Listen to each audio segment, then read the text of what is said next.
anybody else notice that one of Trump's stochastic terrorists went to Barack Obama's house to assassinate him last week? Or was it just me? And that a Washington judge was having a hard time last night finding an excuse to hold this scumbag without bail, hold the would-be assassin without bail?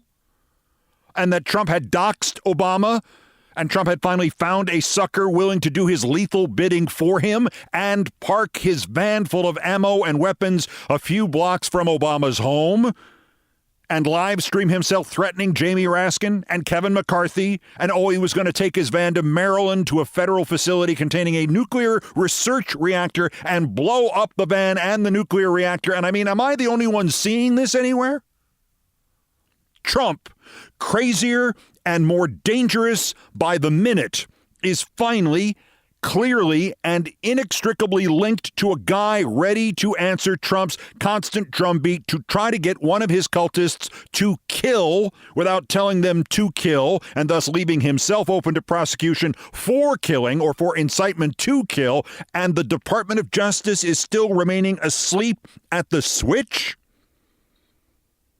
The U.S. magistrate judge in D.C., himself a former terrorist prosecutor, Zia M. Faruqi, managed to avoid having to release Trump's figurative flying monkey, his name is Taylor Taranto, by keeping him in stir overnight and putting the onus on the government to answer the judge's question. If the original charges against this would-be political murderer Taranto were simply leftover trespassing accusations from January 6th, and the government wanted him held without bail because he's a flight risk, what if the judge finds he's not a flight risk? Is it enough that threatening key Democratic and Republican congressmen and talking about going to a government nuclear reactor and blowing up your van next to it, and responding to one former president's publishing of another former president's home address by going to that address with a van full of weapons of death, is that, quote, clear, convincing evidence of a danger to the public? And even if it is, does that mean the judge can really hold him in jail? Yeah, you guys just let Toronto loose while the lot of you argue over how many angels can dance on the head of this figurative pin. And, if he goes back to Obama's neighborhood or, I don't know, tries to ram the White House with his van full of ammo while screaming Trump is God as he does so, maybe then prosecutors can indict him for various vehicular and parking offenses. Christ! When a messed up man angry over the leak over the impending overturning of Roe v. Wade actually found himself near Brett Kavanaugh's home a year ago, June, armed to the teeth, he called 911 himself. He basically asked them to stop him before he did something terrible, and he was arrested minutes later without incident. And Republicans consider this roughly equivalent to the crucifixion of Christ, even though the man stopped, thought, reconsidered, did not act, did not get close, surrendered to the authorities and prosecution. That is the, quote, Brett Kavanaugh assassination attempt. And I don't want to play Can You Top This with lunatics. But that event, compared to Taylor Taranto reading a post by Trump doxing Obama and responding like Reggie Jackson in the movie The Naked Gun and taking his traveling gun show to Obama's neighborhood while evading arrest for a day, and he hasn't shown remorse or concern for anything except whether or not he had enough bars to keep his live stream going. That is what we're dealing with here, and we weren't sure that we could keep him in jail overnight. Oh, and he was also presumably worried about whether or not he was pleasing his psychopathic Mar-a-Lago master. Trump's ultimate intentions have been evident since 2016. He is not a human being in the conventional use of the term. Other people do not exist to him. They are either impediments to what he wants or means by which he can get what he wants. He has a hit list. It changes from week to week, sometimes from hour to hour. He mused about his Second Amendment folks taking care of Hillary Clinton for him during the 2016 campaign. He wanted people to kill senators and congressmen and anybody else they could find at the Capitol so Biden would not be certified as president on January 6th. He directed this beam of murder by proxy at the Manhattan District Attorney Alvin Bragg. He aims it at Jack Smith every second or third day, and last week it was Obama's turn. And not only has nobody figured out how to hold Trump responsible for this, and this is terrorism. Donald Trump is a terrorist, but clearly the Justice Department is struggling just to keep the proxy assassin in jail overnight. Taranto is a direct and serious threat to the public, wrote the assistant U.S. attorneys in a 26-page sentencing recommendation to the judge. Taranto's own words and actions demonstrate that he is a direct threat to multiple political figures, as well as the public at large. The risk that Taranto poses if released is high, and the severity of the consequences that could result are catastrophic.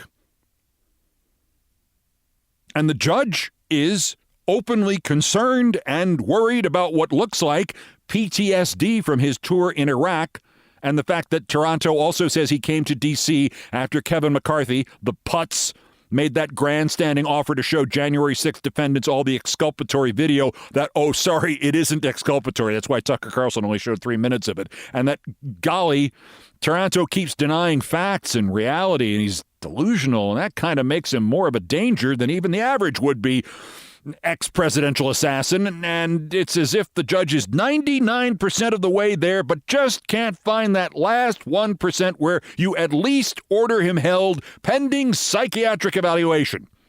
Rather than listen to his public defender explain that Taranto's wife is absolutely ready to keep an eye on her husband in their home back in Washington state while he's out on bail, because naturally a guy willing to threaten to blow up a government nuclear reactor and drive a van full of weapons over to Barack's house, he would never harm his wife, would he? This is from the Washington Post last night. Quote, Taranto allegedly recorded himself walking in the neighborhood saying he was looking for, quote, entrance points and, quote, tunnels underneath their houses, according to prosecutors, referring to Obama's and the Podesta's house, apparently John Podesta, former chairman of Hillary Clinton's presidential campaign, who lives nearby. Taranto also said he had control of the block and repeatedly stated that he was trying to get a shot and a good angle on a shot, prosecutors claimed. Nah, he's fine. You don't think he's a flight risk, Judge? Just let him go. What harm could he really do out there? I mean, this guy doesn't even know there aren't any tunnels. Ha ha, what a loser. Whiskey sours, everyone? This is insane. And it remains insane that we let Trump continue year after year, in venue after venue, with victim after victim, with his who will rid me of this turbulent priest bullshit. Except now there is an actual identifiable sucker, the ultimate Trump mark, the remote-controlled buffoon, stupid enough and demented enough and whacked out enough to let Trump manipulate him like a drone. Trump is a terrorist. He tried to get people to start a violent revolution to overthrow the government, and his stochastic threats against dozens and dozens of Americans have become so routine and so pronounced that if Trump's name had been Khalid Sheikh Trump, he would have been in Gitmo since 2015. He just tried to get somebody, and this somebody turns out to be named Taylor Taranto, to go over to Obama's house and kill him. I mean, I took 3 days off from this podcast for the first time this year, and I wondered if I was letting people down, and our justice system looks at Taylor Taranto and Donald Trump and finds reasons not to put them in jail and lose their records. This has got to stop, and if it has to stop because a judge named Zia M. Faruqi says, yeah, he's a flight risk, whatever, the government can only hold him 40 years, then so be it, because this will end, And if it does not end with somebody standing up for the right and, against Trump's stochastic terrorism and the assassination of ex-presidents, it's going to end some other way. And that actually will not be an end. It will be the beginning of something, and that something will be very dark and not at all remote controlled or at some kind of distance from everybody or via proxy, and it will not be stochastic. All right, let's lighten the mood and go from Trump-inspired assassination attempts to mere coup attempts. Jack Smith has clearly expanded his investigations into the state of, any guesses? Arizona. First, ABC News reported that Trump tried a Georgia in Arizona, tried to get the then-Governor Doug Ducey to just find him some more votes, and that Trump had Mike Pence call Ducey to pressure him. Pence clearly called him. He confirms that. There is actually no evidence that Pence actually pressured him, beyond just the fact of the phone call, of course.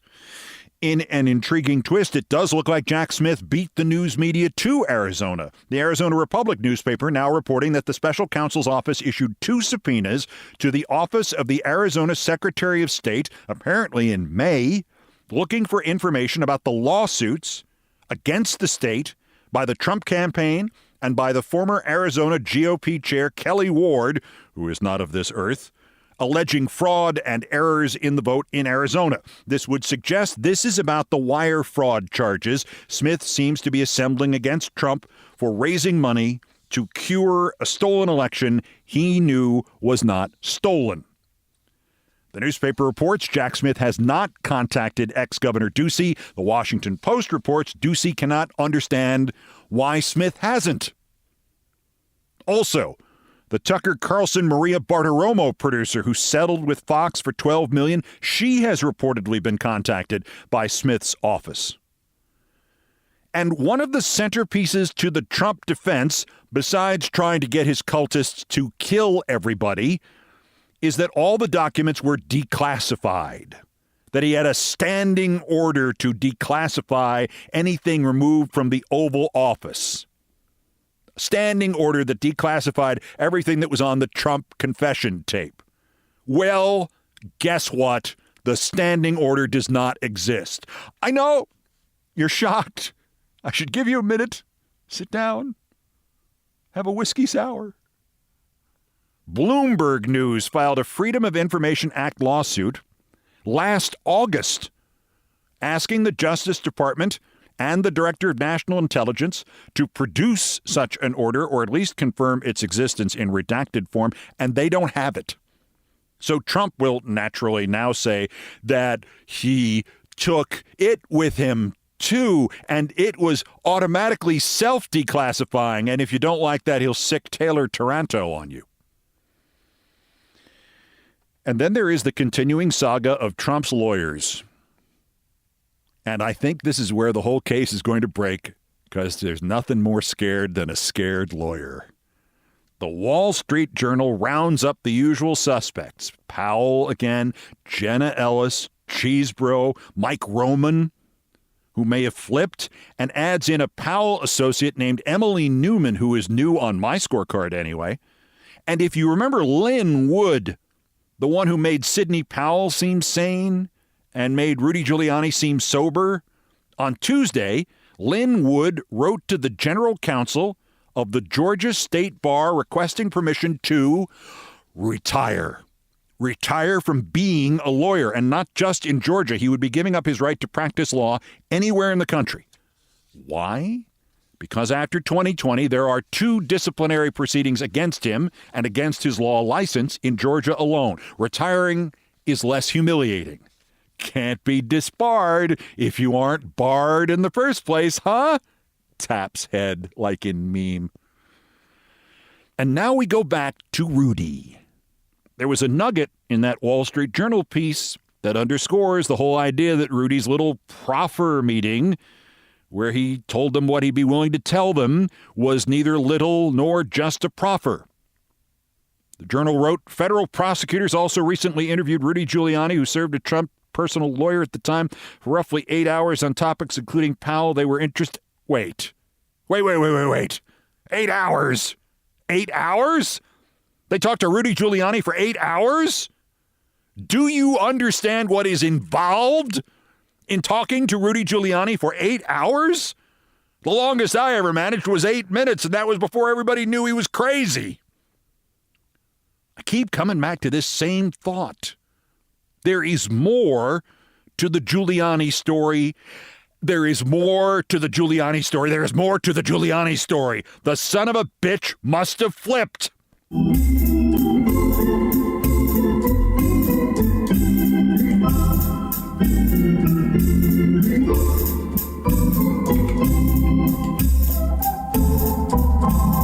Thank you, Nancy Faust. Also of interest here, nothing else against Trump or about Trump. I mean, I have to have covered all of it.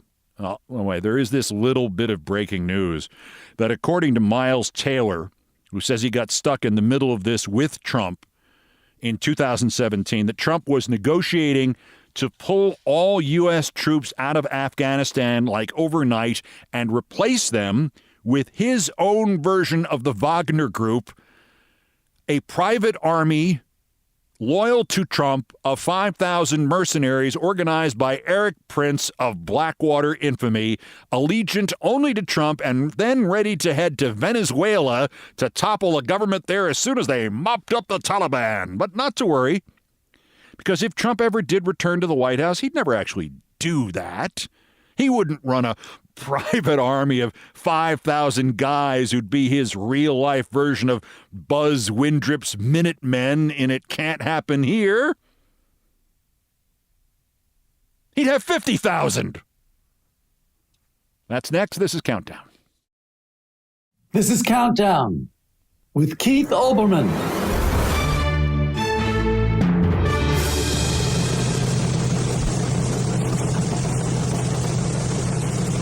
Postscripts to the news, some headlines, some updates, some snark, some predictions. Dateline Washington, Miles Taylor, the former Trump staffer, revealing that in his new upcoming book, recounting his involvement in attempting to stop overtures between Trump figures and the notorious Iraq mercenary boss Eric Prince to get Trump his own private 5,000-man mercenary army, akin to Russia's Wagner Group.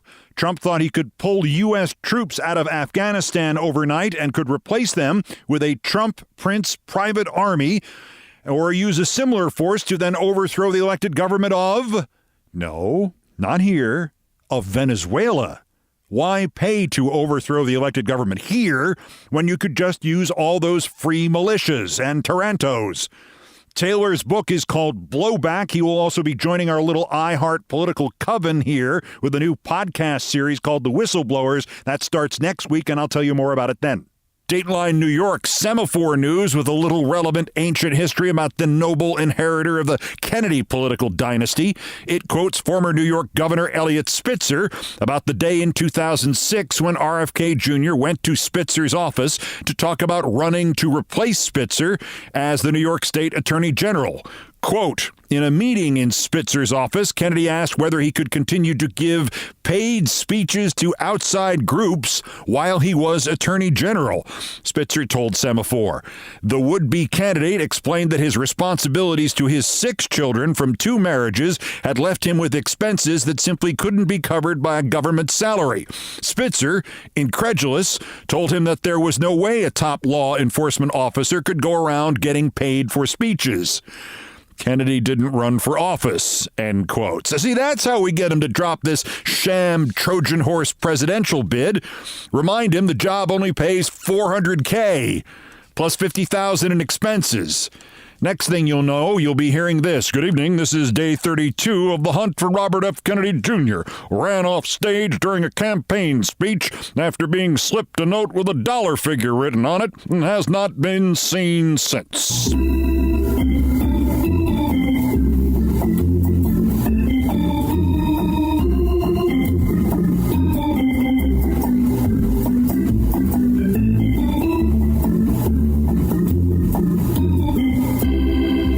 Thank you again, Nancy Faust. Dateline Portland, Oregon. Oregon Public Broadcasting CEO and President Steve Bass will step away from that post next year after 17 years at it. Bass previously led WGBH in Boston and Public TV in Nashville, but that's not why I'm mentioning him. Steve plans to spend more time with his family now and with his clarinet. He is a top classical performer on that instrument. In fact, he started on that instrument in Peter DeLuke's music class at Farragut School in Hastings-on-Hudson, New York in 1966.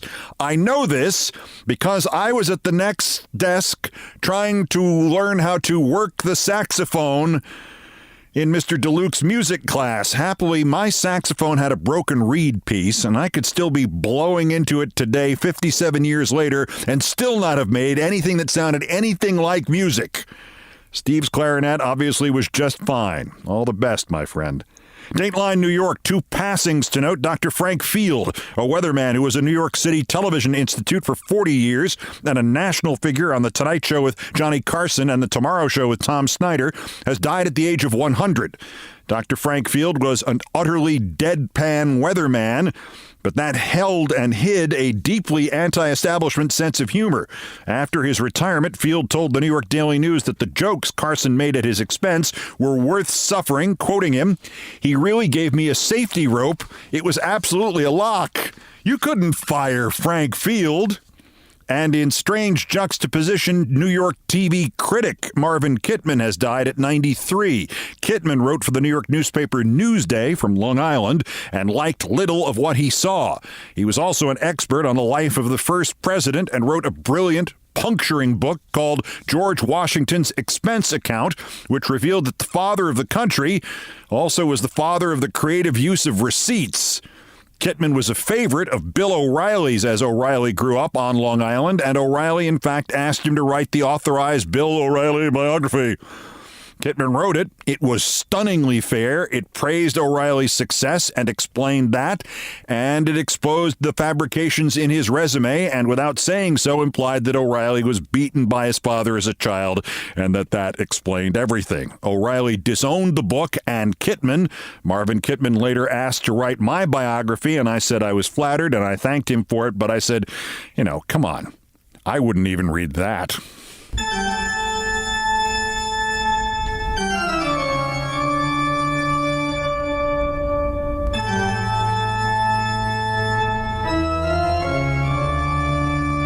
Still ahead, nobody gets anywhere without a lucky break. Mine was a calendar that looked a lot like this month's. July 4th was in the middle of the week that year, too.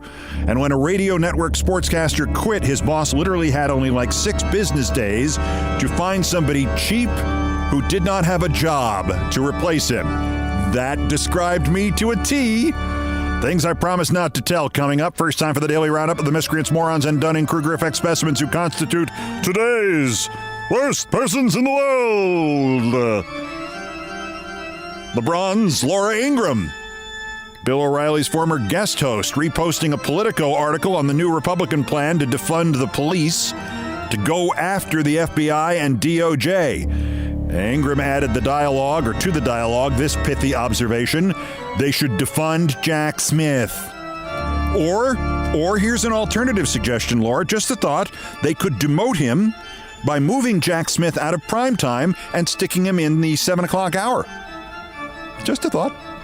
Runners up, all of us. So where were you and what were you doing on July 4th in the year 122,977 BC?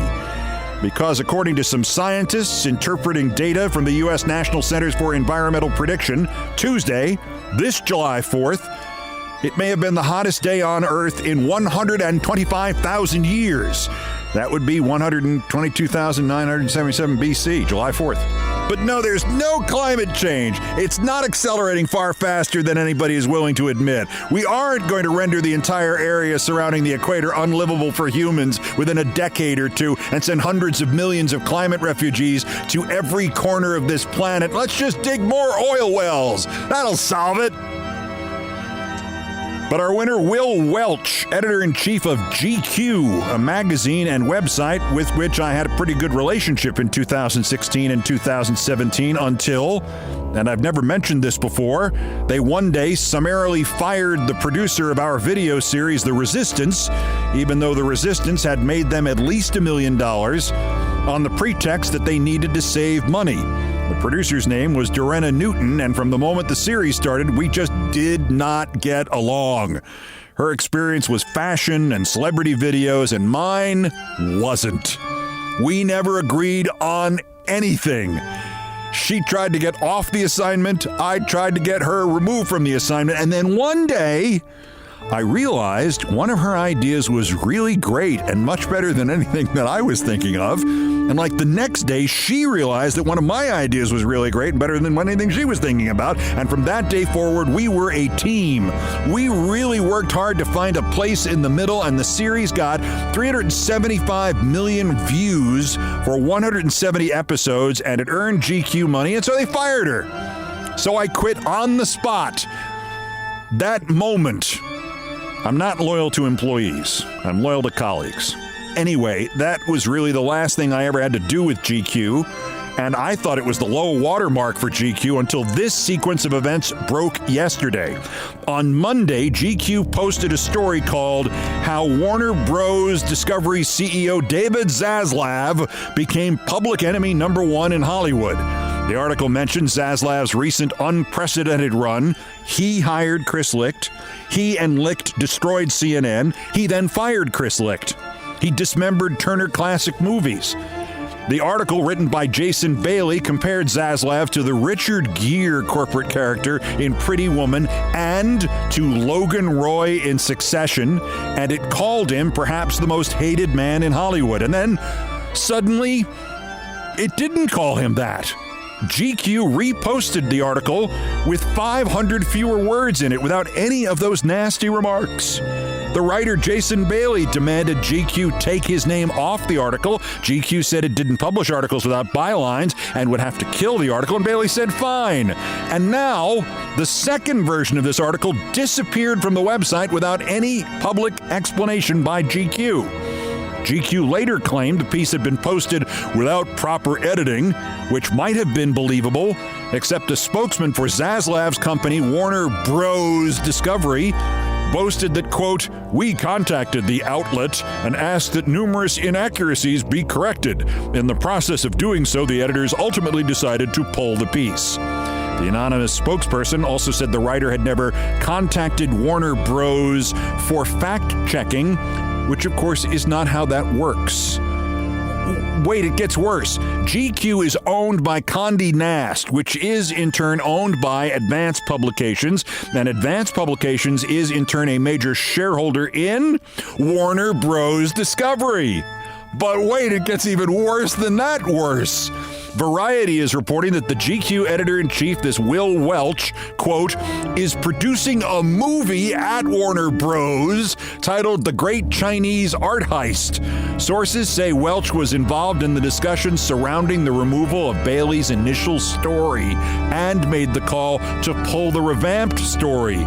Those same sources say Warner Bros. Discovery complained about the initial story to 2 GQ editors, one of whom was Welch.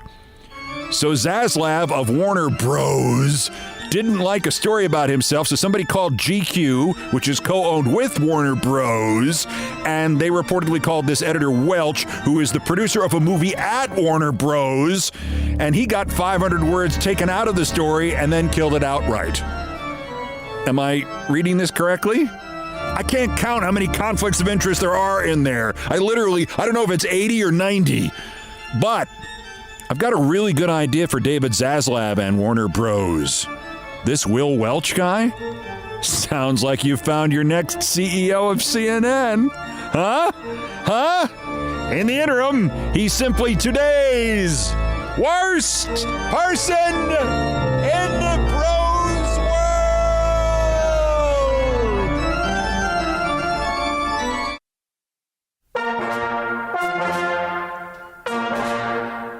Just ahead, nothing gets me more nostalgic than when July 4th falls in the middle of a work week, because that, in part, is why my career got started at all. 44 years ago this week. I'll tell you that story in a brand new edition of Things I Promised Not to Tell. First, time to feature another dog in need. You can help. Every dog has its day.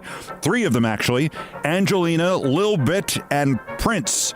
3 Malteses in Georgia. Their human mom loved them. Dad, not so much. When Mom died, Dad put them in a cage on an outdoor porch, even though it was 90 degrees out. American Maltese Association Rescue has gotten him to surrender them. They were malnourished, rotten teeth, matted hair. We think all 3 will make it, but there have been and will be expenses. You know my feeling towards Malteses. Any help you can be to them, I'll appreciate it. There's a fundraiser at Giving Grid, and you can find them there under GA Neglected Trio, or just look for them on my Twitter feeds. Angelina thanks you, Lil Bit thanks you, Prince thanks you, and I thank you as well.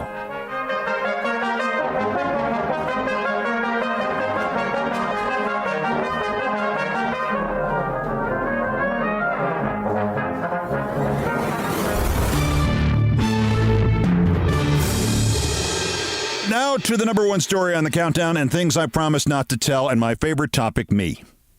On Monday, July 2nd, 1979, a man named Maury Trumbull walked into his boss's office at United Press International in the old Daily News building in New York and quit. He had been offered a real job as the sports director of the NBC radio network, and he would happily finish out the next 2 weeks as the sports director of UPI's radio network, and then bye. And Maury's boss was screwed. Maury's boss had 3 sportscasters. Trumbull was not just the boss, he also did the evening sportscasting shift like 4 or 5 days a week. And just 4 months earlier, they had moved one of the sportscasters over to be the new business reporter, and to replace him, they had to listen to the audition tapes of 200 sportscasters from across the country. And not one of them was really any good, not even as good as Maury Trumbull. And so they hired the least bad of them, and they were hoping for the best, and suddenly the new guy was the second senior man on the staff. And even though you have not heard of UPI's radio network, except when I've mentioned it in this series, it was a very big deal. On July 2nd, 1979, there were about 1,000 radio stations affiliated with it in this country. And though few of them were in the top 50 cities, and fewer still ran the sportscasts that Maury Trumbull and Sam Rosen and Jack Russell did in those 50 cities, the smaller the market was, the bigger the star Maury and Sam and now Jack were. And what made it worse, of course, was that it was Monday, July 2nd, which meant the actual 4th of July holiday was Wednesday, which meant that nobody would be in the office almost anywhere in American radio for at least the next few days. And in those times, when the long 3-day weekend, when you got Monday off, was just becoming acceptable, this thing, July 4th in the middle of the week, was an excuse for a 4-day weekend or a 5-day weekend, or I'll just take the whole week off. And that meant whoever would be doing Maury Trumbull's UPI sportscasts as of Monday, July 16th, 1979, he basically could not currently have a job, because he'd have to quit it. Because when he quit it, he would have to give 2 weeks' notice.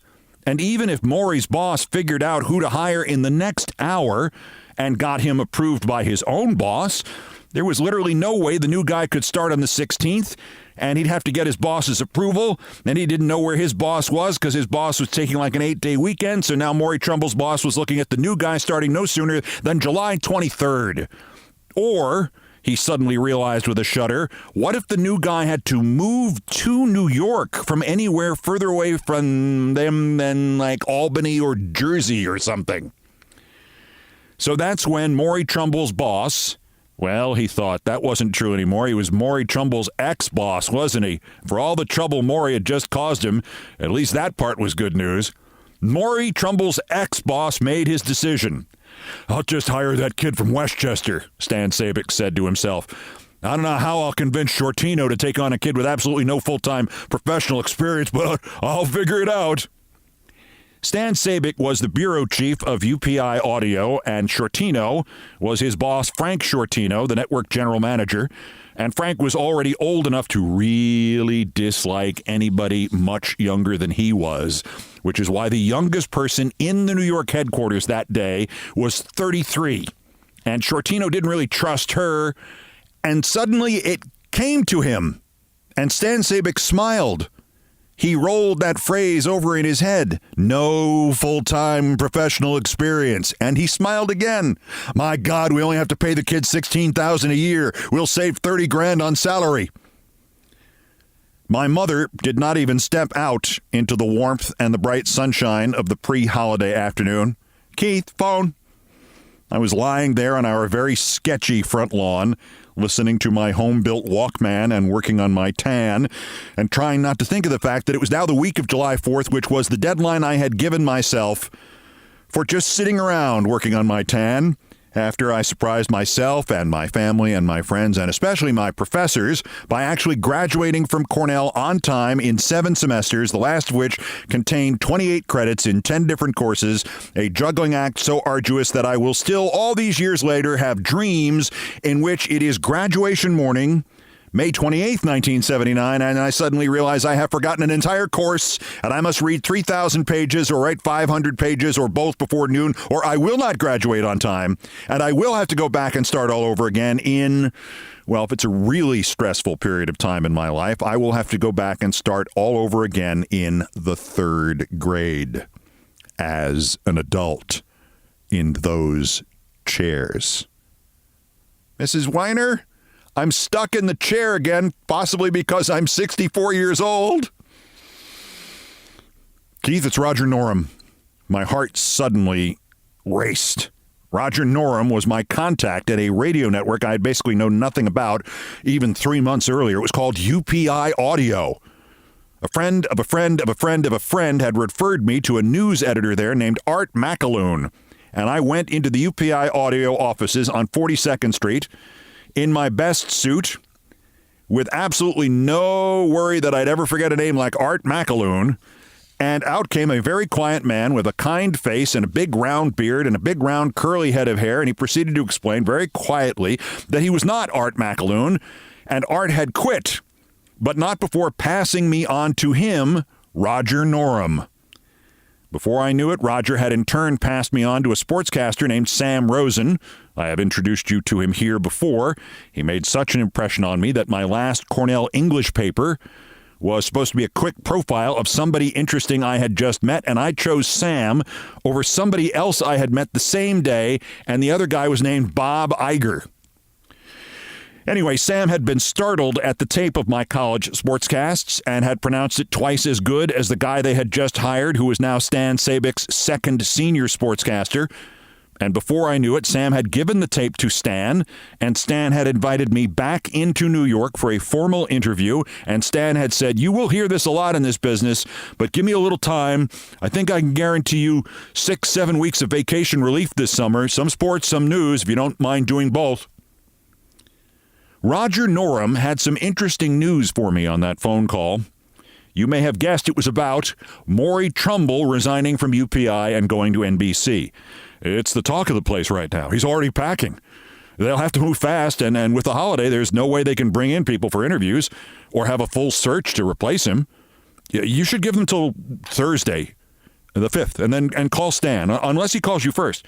I mean, they really loved your tape. Stan told people about it. He was very excited. It's the old cliche, Keith, about being in the right place at the right time. And by the way, if you can make it over, you are cordially invited to the annual Norham family 4th of July bash. We're in Westchester, too. I never once spoke to Roger Norham that he did not invite me to a Norham bash. He had them for all major holidays, and I believe for lesser events like the Westminster Dog Show and Moroccan Independence Day. He was a lovely man, and while he was a fine newsman, he was far better at kindness and favors like the one he was doing me on that July afternoon so long ago. Needless to say, I was silent and pretty much breathless for the rest of July 2nd, 1979, as hard as that might be for you to believe. I explained to my folks what might be going on, how just as I was going to make myself start worrying about actually getting a job, maybe in Atlanta, I might have just gotten a job a 40-minute train ride away. Based on what Stan Sabic had said about getting me vacation relief work, I suspected he would offer me something on a temporary basis to see if I could actually do it. But still, if even that actually happened, this was my chance to break into professional radio at probably the peak of professional radio's post-war importance and competitiveness and expansion, and to break in New York City at a network. My rivals for every job I would seek for the next 20 years or 30 years or 50 years would be happy to be breaking in Keokuk, Iowa. No offense, Keokuk. And I would be on the network they would hear as they arrived to do the morning shift at 4:30 a.m. in Keokuk. I do not remember sleeping that night, certainly not well. Still, I am confident that I remember this correctly. On Tuesday, July 3rd, 1979, I was back out on the Olbermann family tanning lawn, 20 feet from the driveway, just afternoon when the front door opened and Mom said it again. "Keith, phone, someone named Stan." "Keith, Stan Sabic," he laughed. Stan laughed a lot. Stan and I had a loud fight 14 months later that got me fired and then unfired. Hours later, Stan laughed in the middle of all that, twice. "Tired of lying around the pool yet?" I lied and said yes. Of course, there was no pool. Just my lawn. "I don't know if you've heard." He said it in such a way that confirmed that he was confident I had heard, and Norm or Rosen or somebody had called to tell me. "But my sports director quit to go to NBC. I need a full-time sportscaster to replace him. You interested?" Prepared as I was for the offer of part-time work, I was stunned on top of stunned. "Full-time, Stan? Did you say full-time?" Stan laughed. "Yes. 16,000, no negotiations. Mostly nights, some mornings, some ball games you get to cover. Split days off. You're not going to have a weekend for a couple of years, probably. Can you come in Thursday to fill out the job application for the job I just hired you for?" He laughed again. Ever since I have associated the 4th of July with the start of my career, but especially those years when the week with the 4th in it is in the middle of the week, just like that, and makes it more difficult for employers to hire anybody except the cheap and the unemployed. Turns out that Wednesday, July 4th calendar is not a frequent thing. Happened in 1979, happened again in 1990. 2001, 2007, 2018, not scheduled to happen again until 2029, barring major breaking news developments. A week to the day that Stan Sabic had called, I was on the air at UPI. I wasn't supposed to be. I was just supposed to be watching the morning shift with Sam Rosen. And then finally he said, "So do you think you got the hang of it?" And I said, "Well, I guess so." And he said, "Good, because you're on at 9:45. I was so scared I had an out-of-body experience. 30 days after Stan Sabic called on July 3rd, I was on my own on the night shift, maybe the 7th time, when the Yankee catcher Thurman Munson was killed when he crashed his private plane, and I had to call his teammates for interviews and still do the sportscast every hour. By October, they had put me on a plane to go cover the National League playoffs. 6 months after he called, Stan and Sam Rosen and I were covering the 1980 Winter Olympics for UPI Radio, and our stuff was playing on radio stations around the world. But all these years later, none of that compares to the sensation of that phone call and the realization that my career had really started. At 48 hours later, I was walking into UPI's offices as a pro. Plus, I got the first shock of my career. "Good news," Stan said and laughed. "That stringing work you did for UPI, all those Cornell football games you covered for $15 a game, the union says, guess what? They count towards your professional experience, so you won't be starting at just $16,000. You get credited with experience for all that stringing. You got exactly 6 days worth of credit. Congratulations. You'll be starting at $16,025 a year." And Stan Sabic laughed.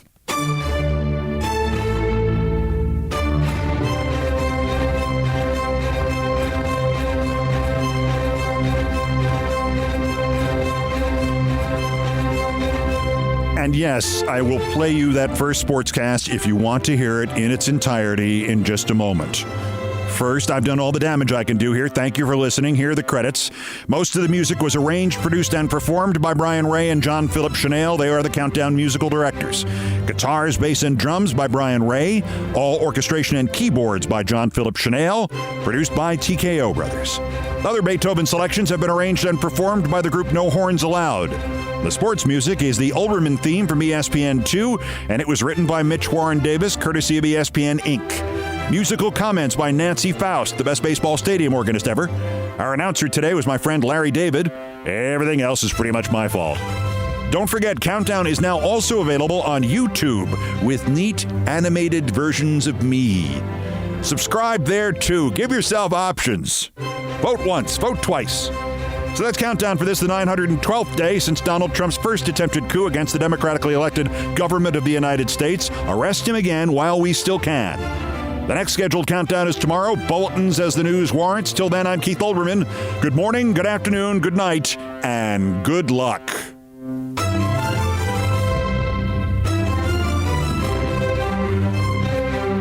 Stations Live Sports will begin, preceded by a 1-second tone. Coming up 10 seconds from Mark. Good morning. 3 members of the Houston Astros named this morning to manager Tommy Lasorda's National League pitching staff for next Tuesday's All-Star Game. Top winner Joe Niekro tapped by Lasorda, along with Joaquin Andujar and reliever Joe Sambito. Rounding out the staff, veteran Steve Carlton of Philadelphia and Gaylord Perry of the Padres, Steve Rogers of Montreal, the Cubs' Bruce Sutter, and Cincinnati's Mike Lacasse. And speaking of the All-Stars, you would think Don Baylor and his 80 RBI would be a shoo-in for the AL outfield. Baylor drove in another run last night as the Angels whipped Boston 6-0, but matter of fact, he placed 14th in the voting. The most important thing for me right now is just to win on this ball club. A lot of people brought up the All-Star thing, and I can't do anything about that, the voting and things, but I can do something about this ball club. If I produce on this club, we will win. Win they did last night as Nolan Ryan struck out 12. That puts California a half game up on Texas in the West. Elsewhere in the American, the Orioles lead is up to 3 in the East. They beat Oakland by the score of 7-3. It was the Blue Jays 7, Milwaukee 1, Minnesota over Detroit 5-3 as Jerry Kuzman won his 11th. The White Sox stopped Texas 5-4 and Cleveland over KC 8-2. The New York Yankees were off, but they made an important move for their pennant hopes, the activation of injured relief pitcher Rich Gossage. Over in the National, Montreal's Eastern lead is up to 5.5. Bill Lee blanked the Dodgers 3-0. Phillies over the Giants 4-2. The Cardinals beating Cincinnati 6-3 and Chicago 7, Atlanta 4. At the Pan Am Games in San Juan, a big upset in the 800-meter run. American James Robinson shocking Cuban Olympic champ Alberto Juan Turina. The U.S. boosted its gold medal total to 81. Both the men's and women's basketball teams remain undefeated. And for the second time in his career, crack Montreal Canadiens goaltender Ken Dryden has called it quits. Dryden going back to the law books at the age of 31. This time it looks permanent, though the Habs say the big goalie is welcome back at any time. From the sports desk of United Press International, I'm Keith Olbermann.